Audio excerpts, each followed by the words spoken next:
kami dari kelompok 7 ingin mempresentasikan hasil diskusi kami yang berjudul Kerjasama Organisasi Farmasi dalam Skala Regional dan Internasional.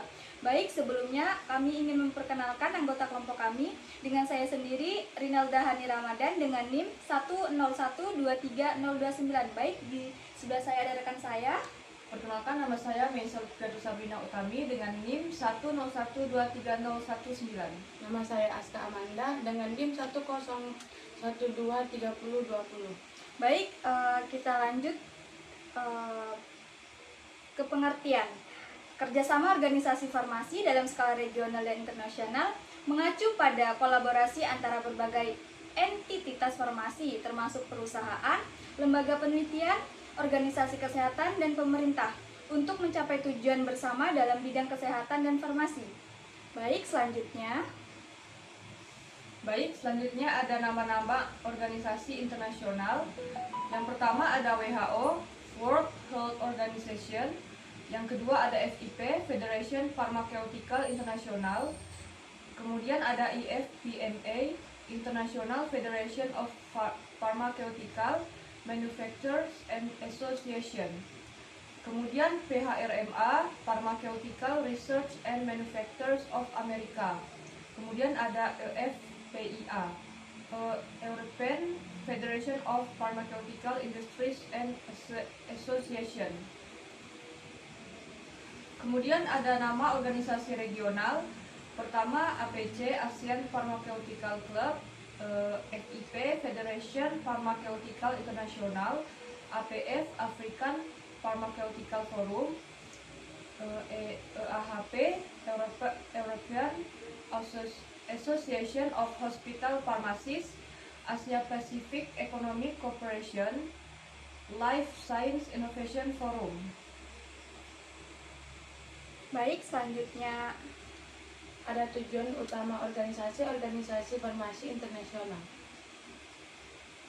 Yang pertama, meningkatkan kesehatan global dan regional. Yang kedua, standarisasi praktik dan regulasi. Yang ketiga, penelitian dan pengembangan. Yang keempat, edukasi dan pelatihan. Yang kelima, advokasi dan kebijakan. Yang keenam, kolaborasi dan jaringan. Yang terakhir, respons krisis kesehatan. Baik, penjelasan tujuan organisasi. Yang pertama, meningkatkan kesehatan global dan regional, memastikan akses terhadap obat-obatan dan perawatan kesehatan yang aman, efektif, dan berkualitas tinggi untuk semua orang di seluruh dunia. Yang kedua, standarisasi praktik dan regulasi, menciptakan standar global dan regional untuk praktik farmasi, produksi obat, dan regulasi untuk memastikan keamanan keefektifan produk farmasi. Yang ketiga, penelitian dan pengembangan, mendorong inovasi melalui penelitian dan pengembangan obat-obatan baru dan terapi, serta berbagai pengetahuan dan teknologi di antara negara-negara anggota. Yang keempat, edukasi dan pelatihan, menyediakan pelatihan dan edukasi bagi profesional farmasi untuk meningkatkan keterampilan dan pengetahuan mereka dalam berbagai aspek farmasi dan kesehatan.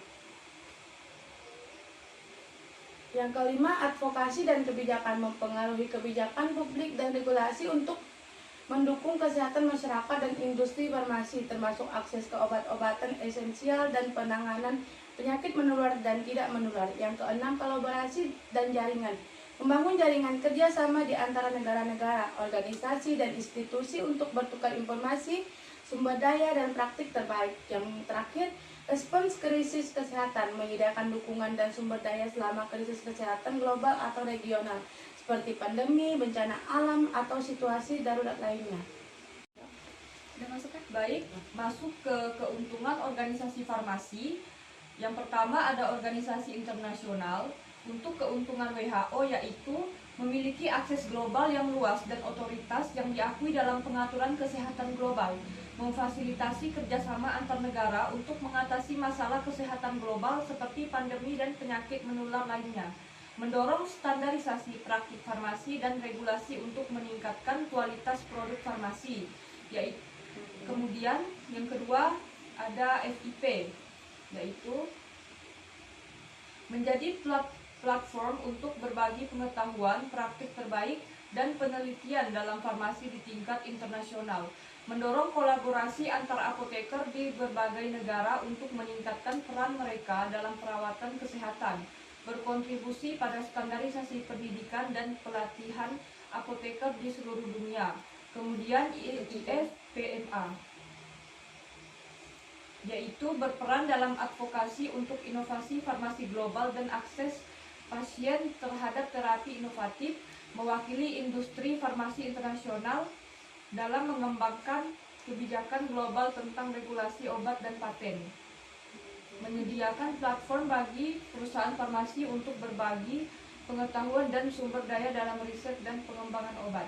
Kemudian yang keempat, FPIA, memfasilitasi kerjasama antara perusahaan farmasi di Eropa untuk meningkatkan inovasi dalam riset obat, memainkan peran penting dalam membentuk kebijakan UE terkait dengan farmasi dan kesehatan, mendorong investasi dalam pengembangan obat dan terapi yang inovatif di Eropa.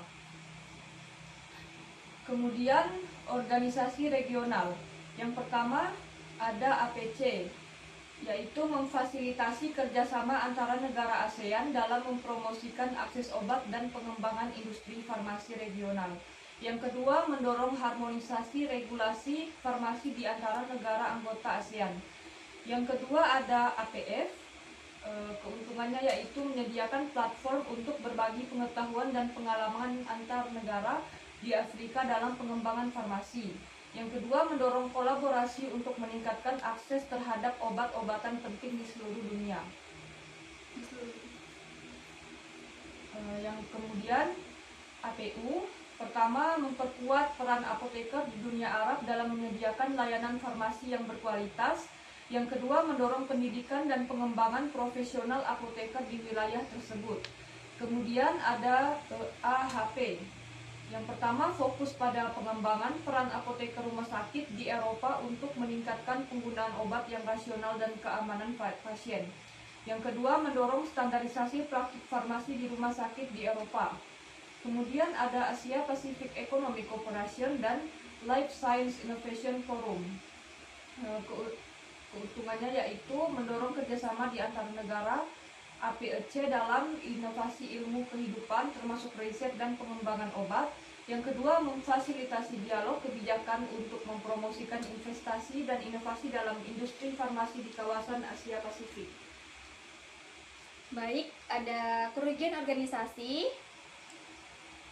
Yang pertama ada birokrasi, yang kedua ada pendanaan terbatas, kemudian yang ketiga ada ketidaksetaraan akses, kemudian ada politik dan kepentingan nasional, kemudian yang kelima ada kapasitas implementasi, yang keenam ada tantangan koordinasi, ketujuh ada keterbatasan data, kemudian yang kedelapan ada kritik dan skeptisisme, kemudian yang kesembilan ada tantangan logistik, dan yang terakhir ada resistensi lokal.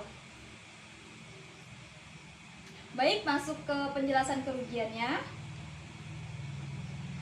Ada yang pertama birokrasi, yaitu prosedur birokratis yang kompleks dapat memperlambat respon dan pengambilan keputusan yang cepat, terutama dalam situasi darurat kesehatan. Kemudian yang kedua ini ada pendanaan terbatas, yaitu bergantung pada sumbangan dan pendanaan dari negara-negara anggota serta donor yang seringkali tidak mencukupi untuk menjalankan semua program yang dibutuhkan. Kemudian yang ketiga ada ketidaksetaraan akses, yaitu meskipun berusaha untuk meratakan akses kesehatan, realitas di lapangan menunjukkan ketidaksetaraan dalam distribusi sumber daya dan layanan. Kemudian yang keempat ada politik dan kepentingan nasional, yaitu konflik kepentingan antara negara-negara anggota dapat menghambat implementasi kebijakan dan program yang efektif. Kemudian yang kelima ada kapasitas implementasi, yaitu memiliki rekomendasi dan standar. Kapasitas implementasi di negara-negara infrastruktur kesehatan yang lemah bisa menjadi tantangan besar. Yang keenam, tantangan koordinasi. Koordinasi antara berbagai organisasi internasional, pemerintah nasional, dan LSM seringkali menjadi kompleks dan tidak selalu berjalan mulus. Yang ketujuh, keterbatasan data. Terkadang data yang dikumpulkan bisa tidak akurat atau tidak lengkap, yang mempengaruhi pembuatan kebijakan dan perencanaan program. Yang kedelapan, kritik dan skeptisisme. Mereka sering menghadapi kritik tentang efektivitas program dan penggunaan dana yang dapat mengurangi kepercayaan publik. Yang kesembilan, tantangan logistik. Distribusi obat, vaksin, dan peralatan medis seringkali dihadapkan pada tantangan logistik, terutama di daerah terpencil atau daerah konflik. Yang terakhir, resistensi lokal. Program kesehatan yang diperkenalkan oleh organisasi internasional terkadang menghadapi resistensi dari komunitas lokal yang mungkin memiliki kepercayaan atau praktik tradisional yang berbeda. Baik, dari hasil diskusi kami, kesimpulan dari diskusi kami yaitu kerjasama organisasi farmasi dalam skala regional dan internasional meningkatkan standar obat, kemudian mempercepat penelitian, memperluas akses obat, dan memperkuat manajemen krisis kesehatan. Jadi hal ini penting untuk memastikan kualitas, keamanan, dan distribusi obat yang merata dan terjangkau secara global. Sekian presentasi dari kelompok kami, kurang lebihnya mohon maaf. Wabillahi taufiq wal hidayah. Wassalamualaikum warahmatullahi wabarakatuh. Terima kasih. Dadah.